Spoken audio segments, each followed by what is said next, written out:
တရုတ်တပြည်လုံးကိုသိမ်းပိုက်နိုင်ခဲ့တရုတ်တပြည်လုံးကိုစုစည်းနိုင်ခဲ့တဲ့နောက်တက်လာတဲ့မင်းဆက်ကတော့ချင်း Dynasty ချင်းမင်းဆက်ဖြစ်ပါတယ်တကယ်ကအဲ့ဒီပြည်နယ်၅ခုကိုဘယ်လိုသိမ်းပိုက်လဲဆိုတာသိချင်ကျွန်တော်တို့ anime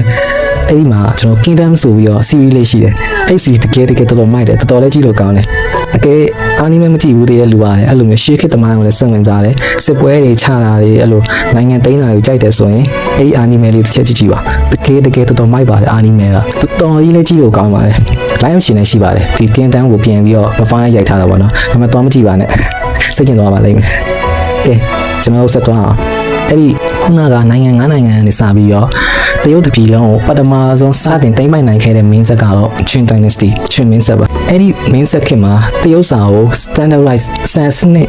အနေနဲ့လုပ်နိုင်ခဲ့တဲ့ခေတ်လည်းဖြစ်တယ်။နောက်ပိုင်းလာမဲ့မင်းဆက်တွေအတွက်ဒီတရုတ်ရဲ့အုပ်ချုပ်မှုစနစ်ကိုပထမဆုံးစံကြားခဲ့တဲ့စနစ်လည်းဖြစ်ပါတယ်။ဒီမင်းဆက်မှာပထမဆုံးတရုတ်ရဲ့မဟာတိုင်းကိုစပြီးတော့တည်ထောင်တဲ့မင်းဆက်လည်းဖြစ်ပါတယ်။အဲ့ဒီမင်းဆက်ကနေစပြီးတော့အဲ့ဒီမဟာတိုင်းကိုပေါ့နော်။နောက်ပိုင်းနေဖြည်းဖြည်းချင်းဆက်ဆောင်သွားကြတာ။ဒါပေမဲ့ဒီလောက်မိုက်တဲ့မင်းဆက်ကြီးကဘာလို့ပျက်စီးသွားလဲဆိုရင်တမိုင်းမှာရေးထားတာအဲ့လိုဘရင်ကတရုတ်နဲ့မဆိုင်တဲ့မူဝါဒတွေစာပေတွေကြပြတွေကိုမီးရှို့ပစ်တယ်ပြီးတော့အရန်မသိမျိုးဖြစ်ခြင်းဆိုပြောမယ်ဆိုပေးရမှာကိုရမ်းကြောက်တဲ့အတွက်အဲ့လိုမသိမျိုးစေးတွေပေါ်ပြီးတော့စေးမတောက်ပါကနေပြီးတော့ဘရင်ကပေးသွားခဲ့ရတယ်မင်းဆက်တန်းကတော့အရန်မိုက်ခဲ့တာအောင်မှ15နှစ်လေးပဲကြာခဲ့ပါတယ်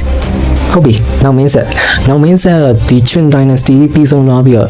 လုံးဝတရုတ်တွေမှာ